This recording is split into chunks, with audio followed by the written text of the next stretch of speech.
lost by Kasparov. So wow, Kasparov, this guy was born a master. How could he make blunders? He wasn't born a master, but Well, you know what I he mean. became a master at 2. Well, 2 years old. when he thought he was a master when he was born. Okay, granted it's not 5, 6, 7 moves here. It's 14 moves. It's still pretty short, Kasparov. And this is 1993. He was already world champion at the time. So his opponent was a tall guy with the last name Short, Nigel Short. This happened in 1993. Tall As happened put to it. be short, and short happened to be tall. Somehow their names got mixed up. So Nigel Short opened with e4. Kasparov played e5. Before I continue, how many of you have seen the game Immortal Game by Adolf Anderson? Okay, Yep. very good. Majority of them, of you guys. f4. That game also continued. I think Kasparov tried to kind of snub Nigel Short in this game, and it backfired big time. Because he was exactly playing like Krietzky. Adolf Anderson's opponent played as black. He accepted. King's Gambit accepted. Which is the best line? D5 I like best. You see, with D5 line, with this line, white is playing a gambit line, right? King's Gambit. With D5, black is playing his own counter gambit. This is called Falkbeer counter gambit. So if somebody plays King's Gambit against you, a strike in the center, open both bishop diagonals with this D5 move. And there are a lot of tricky moments here for white, for example. Pawn takes pawn is a big mistake because of Queen h4 check. queen check, double attack. So that's no good. Knight f3 is playable, may not be so great. Pawn takes pawn. So white's best is pawn takes here, and black advances this pawn, Why does he take takes over the square. So yeah, so this is how the Falkbeer counter gambit goes. Anyway, we don't want to discuss that for now. We want to discuss this game. Here Kasparov accepted the gambit. Now the standard move here is knight f3. Main idea is to prevent queen h4 check. But I used to play King's Gambit quite often. That's why I became such a wild tactical player. If you want to become a good tactical player, play King's Gambit. It's full of sacrifices, tactics everywhere. But after a while, I developed a liking for this move. Bishop c4. Wow. At first, it looks like a bad move because, wait a minute, what does white do on this queen check? But you see, black already violated opening principles by moving the same pawn twice. And with this, another violation. Bring the queen out early. This is so bad that even white gives up the castle in privilege. It's worth it. Because white makes another development move with knight with the next 2, 3 moves, and queen will have to move again. And that's exactly what happened in this game. And in that famous Immortal Game, if you look up that game, Immortal Game, it continues exactly like this so far. King f1, and again, exactly like the Immortal Game, black played b5.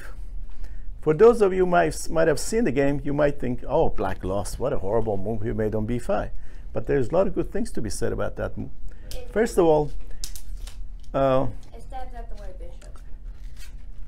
in that famous game, white played knight f3 and queen went back to, I believe, h5. No, h6. h6? Okay. But here, Nigel Short accepted the pawn No, immediately. what happened is, yeah, he did. Anderson did the same thing. No, he sacked that bishop. Oh, later on he sacked Yeah, it. he sacked the bishop later. But he took it now. So far we are following the Immortal Game. So why is Kasparov deliberately walking into a losing brilliancy? Because he wants to create his own losing brilliancy. This guy is so selfish. If he wants to do that, just play queen f2 check. Well, he wants to, it won't be brilliancy. Everybody's going to laugh at him. But this way, everybody will have to think about it first before they laugh at him. So black played knight f6. Exact same mistake that Krietzky made. Sure enough, white played knight f3. And Black played queen h5 this time, hitting that bishop. So it varied from that game. Krejcki played queen here, queen h6. So Kasparov came up with a novelty, granted a bad one, but it's still novelty. White to play. So we are already in new territories. Knight just short played knight c3, developing a piece, guarding the bishop. Kasparov played knight 64. That would have been a good move. Even bishop b4 would have been okay, threatening to take here and take the bishop. But if I ask you to make a bad move for black, right now, D6. D6 is impossible. d6 is really bad. In blitz, you lose your king. It's illegal. Illegal too, right? Bishop a6. That's semi-good. Semi-good. A5. That is bad. But Bishop make a C5? bad move that a Bishop world C5? champion thinks it is a good move. Bishop c5. Bishop c5, immediate d4. You just retreats. That it, remember, world champion make high-class mistakes. So it's not like Trey's kind of mistakes. Bishop e7. This is a world-class mistake. It has a looks of a good move. It guards this pawn. He's trying to be greedy. He's trying to say, like, I'm willing to walk into a losing brilliancy that is famous in history. I'll make all the bad moves, and I'm still going to beat you. That's kind of snobbish. And I'm glad it backfired. Otherwise, boy, Kasparov would have been different. So black played g5. When somebody's striking on the wings and attacking, where should you play? In the center, d4. Has all the hallmarks of a good move, right? The best thing about it is that on g4, knight here, and knight would be fantastic on that square. So, questions? Black to play. This is the main point of that pawn sacrifice on b5, that he gets to develop the bishop. Now, black played bishop b7, and it's white to play. The expected move is queen e2 or queen e1 to guard this pawn, or push this pawn, or push this pawn, and those are all okay. Or bishop d3. But if white wants to play ambitiously, he knows that this pawn be too much for black to take. Already we have a saying, don't try to win a pawn in the opening, especially as black. Especially if the pawn. So white played h4. At first it seems that this move has no point, because white cannot take anyway, right? Well, he can take with the knight. Well, if he takes with the knight, that means his attack is gone. Black is going to trade queens, Yeah. right? And win this pawn too. Black may win the game. He's not oh. So on h4, black played rook g8. I'm sure Kasparov at this point was happy that he's not walking into that famous loss that Krejcki did. But he And walks into one move. he walks into another one. And if white wants to be able to capture, what should he do? King f2. King g1 he played. Also good. Also good. King f2 is a little bit exposed. Knight check and all that. Right. King g1. And here black has to make a decision with his g pawn, right? Now the question is to take Or push. or to push. I like push. Okay. I think I like opening files around the king. Well, the king is not on g8, so he takes. Black took. I think this was a mistake. Yeah, me too. Pushing was relatively better. Not much. Just That rook at g8 looks real scary for that king.